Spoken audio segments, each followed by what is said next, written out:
నా దగ్గర కూడా ఏ సమస్యలు ఉంటే చిన్న చిన్న సమస్యలు ఉన్నట్లయితే ఇదే ఉంటాయి కాబట్టి చేస్తా. ఇప్పుడు ఈ సమస్యల గురించి పూర్తి అవగాహన ఉన్న ఇద్దరు ఇవాళ ఒకరు హరీష్ రావు గారు, కేటీఆర్ గారు. ముందు హరీష్ రావు గారిని మాట్లాడవలసిందిగా విజ్ఞప్తి చేస్తున్నాను. జై వడ్డెరా, జై తెలంగాణ. ఎక్కువ లంబాచోడా చెప్పను, సీనన్న అన్ని చెప్పిండు. మూడే ముచ్చట్లు చెప్పి బంద్ పెడతా.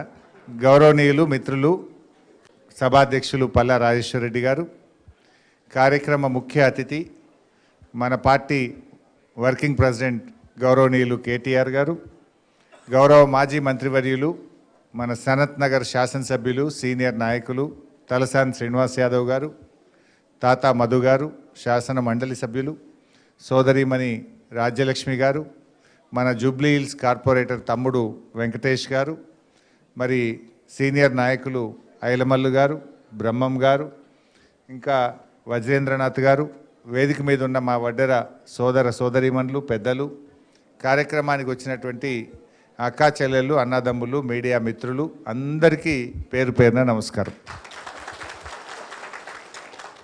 నిజానికి వెంకటేష్ కానీ, రాజ్యలక్ష్మి కానీ, ఐలమల్లు కానీ, బ్రహ్మం గారు కానీ మీ అందరి మనసుల్లో ఏముందో వాళ్ళు చెప్పారు.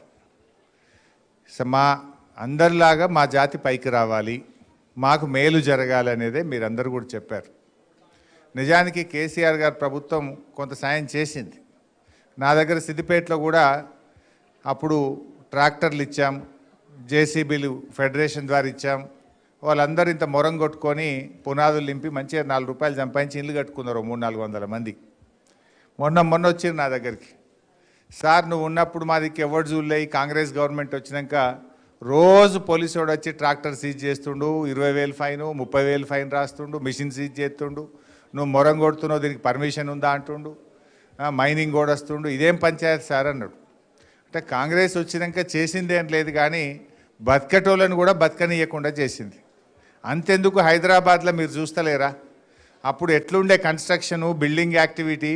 హైదరాబాద్లో కేసీఆర్ గారు ఉన్నప్పుడు, మన కేటీఆర్ మున్సిపల్ మంత్రి ఉన్నప్పుడు హైదరాబాదులో 3 పువ్వులు 6 కాయల్లాగా ఎటు చూసినా బిల్డింగులు కడుతుండే, ఎటు చూసినా కన్స్ట్రక్షన్ యాక్టివిటీ ఉండే. ఇప్పుడు ఏమైంది 2 ఏళ్ళల్లో 7 కాడ ఆగిపోయినాయి మొత్తం. రేవంత్ రెడ్డి వచ్చినాక అంత ఆగం. ఇవాళ కాంగ్రెస్ వాళ్ళ కథ ఎట్లుందంటే ఇంట్లో ఈగల మోత, బయటకు పోతే పల్లకీల మోత. ఈ పంపకాల్లో తేడా వచ్చి మంత్రులు, ముఖ్యమంత్రులు రోజు దనుకుంటురు. టీవీ పెడితే కొండ సురేఖ బిడ్డ ఎట్లా తిట్టింది చూసిరా, మొన్న జూపల్లి కృష్ణారావు ఎట్లా మాట్లాడింది చూసిరా. అరే వాళ్ళ పంచుకోవడంలో పంచాయతీలే దిగుతలేవు.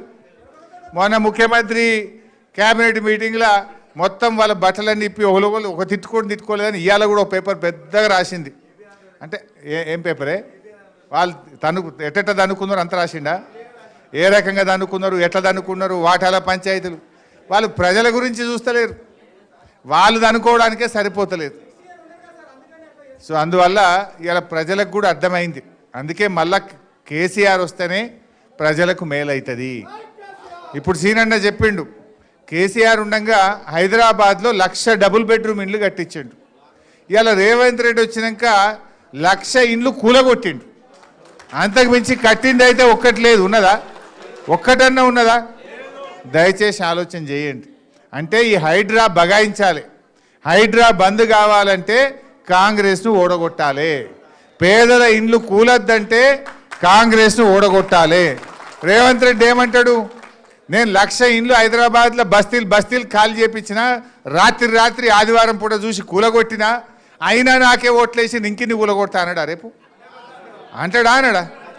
అరే నువ్వు తప్పు చేసినవురా, గరీబోళ్ళ ఇండ్లు కూలగొడుతున్నావు, పెద్దోళ్ళ కూలగొడతలేవు, మా గరీబోళ్ళు ఎంబడబడ్డావు అని బుద్ధి చెప్పాలంటే కాంగ్రెస్ను ఓడగొడితేనే రేవంత్ రెడ్డికి సోయొస్తుంది. ఈ విషయాన్ని మీరు ఆలోచన చేయండి. ఇలా మా అక్కజనులు చాలామంది వచ్చిండ్రు. ఏమన్నాడు ఎలక్షన్ ముంగట, ఒక కార్డు వంచిర్రు, మేం గెలిస్తే మహాలక్ష్మి నెలకు 2,500 ఇస్తా అన్నాడు. పడ్డదా ఎవరికైనా చెల్లెకు? వచ్చినాయా 2,500?